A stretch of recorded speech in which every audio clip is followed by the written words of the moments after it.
Hi friends, இந்த வீடியோவில் எம்ஐயோட portable electric ஏர் கம்ப்ரெஸரை எப்படி யூஸ் பண்ணுறது, இதில் என்னெல்லாம் இருக்குது அப்படின்றது தான் பார்க்க போகிறோம்.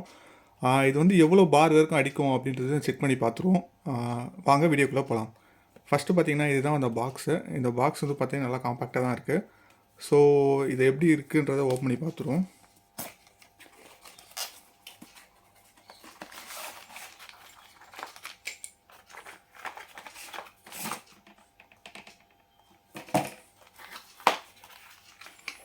ஸோ ஓப்பன் பண்ணி பார்த்தோன்னா இதுதான் நம்மளோட டிவைஸு. இந்த டிவைஸில் பார்த்திங்கன்னா ஒரு டிஸ்பிளே கொடுத்துருக்காங்க, ஜாய்ஸ்டிக் பட்டன் கொடுத்துருக்காங்க. இது வந்து ப்ளஸ்ஸு மைனஸ்ஸு, இது வந்து மோட் செட்டிங்கு, இது வந்து டார்ச்சு, இது வந்து ஓகே பட்டன் மாதிரி கொடுத்துருக்காங்க. இது வந்து அந்த ஏர் அடிக்கிற ப்ரெஷரு, இது ஹீட் டிசிபேட் ஆகிறதுக்கு, அதாவது ஹீட் ப்ரொடியூஸ் ஆகலாம் அது வெளியே போகிறதுக்காக. பின்னாடி எதுவுமே இல்லை. கீழே மட்டும் பார்த்தீங்கன்னா எங்கள் டைப் சி சார்ஜிங் போர்ட் ஒன்று கொடுத்துருக்காங்க. இங்கே வந்து ஒரு எல்இடி இண்டிகேஷன் கொடுத்துருக்காங்க. இது வந்து 3 இதுவாக எரியும். ஒன்று வந்து ஒயிட்டு, அப்புறம் வந்து ஆரஞ்சு, அதுக்கப்புறம் ரெட்டு.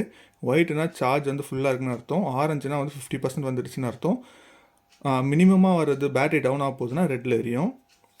ஸோ இதில் வந்து 4 மோட்ஸ் கொடுத்துருக்காங்க. ஒன்று வந்து பார்த்திங்கன்னா பைசைக்கிள் மோடு, அதுக்கப்புறம் வந்து பால்ஸுக்கெலாம் தனியாக அடிக்கிறதுக்காக, இன்னொன்று வந்து காருக்கு, இன்னொன்று வந்து நார்மலாக நம்ம வந்து அட்ஜஸ்ட் பண்ணிக்கிறது வேறு மாதிரி.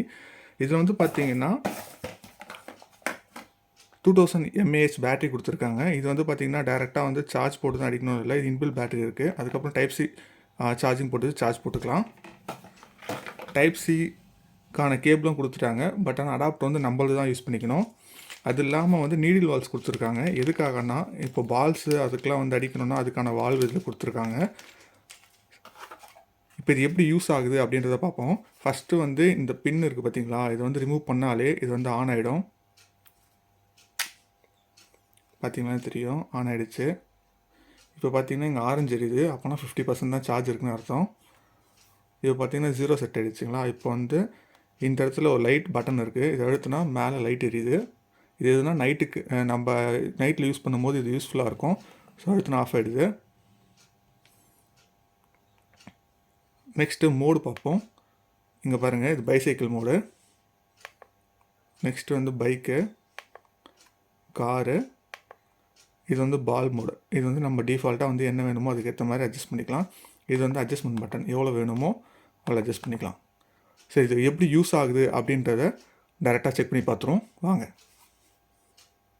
இப்போ இது லைவாக ஒர்க் ஆகுதான்னு செக் பண்ணி பார்த்துருவோம். இது எவ்வளோ தான் அடிக்கும் அப்படின்றதுக்காக நான் டாடா ஏஸ் டயரை செக் பண்ணுறேன். ஏன்னா டாடா ஏஸ் டயருக்கு பார்த்தீங்கன்னா டயர் ப்ரெஷர் அதிகம், 80 PSI வரைக்கும் வைக்கலாம். ஸோ இது 80 PSI வச்சு பார்ப்போம்.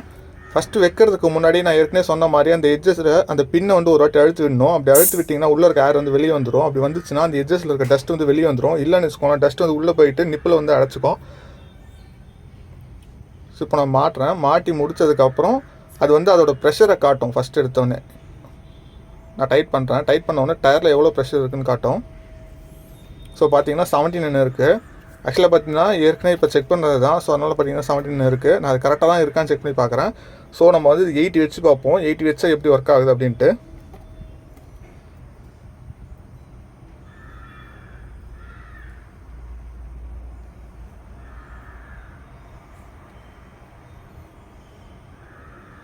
நான் அதுக்கு எதுக்காக இது மாதிரி வச்சு பார்க்குறேன்னா அது இறங்குதான் அப்படின்னு பார்த்தேன். பட் ஆனால் இறங்கலை, கரெக்டாக தான் இருக்குது. ஸோ வந்து நான் இப்போ 80 செட் பண்ணுவோம்.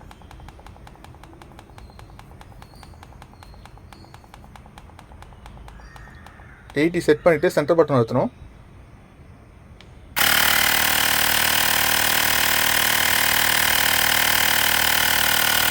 அழுத்தினதுக்கப்புறம் கரெக்டாக அது வந்து 80 வந்துடுச்சு.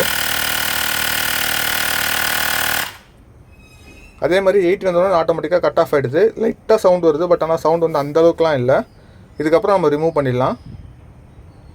இது ரொம்ப ஈஸியாக தான் இருக்குது. ஸோ நீங்களே இந்த மாதிரி ட்ரை பண்ணி பாருங்கள் எப்படி இருக்குன்னுட்டு. ஸோ இந்த மாதிரி பண்ணுறதால பார்த்தீங்கன்னா நம்ம வீட்டிலே வந்துட்டு கரெக்டாக டயர் ப்ரெஷரை மெயின்டைன் பண்ணிக்கலாம். டயர் ப்ரெஷரால் தான் வந்துட்டு எல்லாமே வந்து டிசைட் பண்ணோம். லைக் மைலேஜ், வண்டியோட ஸ்பீடு எல்லாமே வந்து டயர் ப்ரெஷர் தான் இது பண்ணோம். ஸோ அதனால் வந்து டயரை வந்து கரெக்டாக மெயின்டைன் பண்ணுறதுக்கான முக்கியமான விஷயம் டயர் ப்ரெஷர் தான். ஸோ இது மாதிரி வீட்டில் வாங்கி வச்சுக்கிட்டு கரெக்டாக வந்து வாரத்துக்கு ஒரு வாட்டி டயர் ப்ரெஷர் செக் பண்ணிக்கோங்க. For more videos like this நம்ம சேனலை சப்ஸ்கிரைப் பண்ணிக்கோங்க. ஏதாச்சும் டவுட்னா கமெண்ட்ஸில் சொல்லுங்கள். Thanks friends.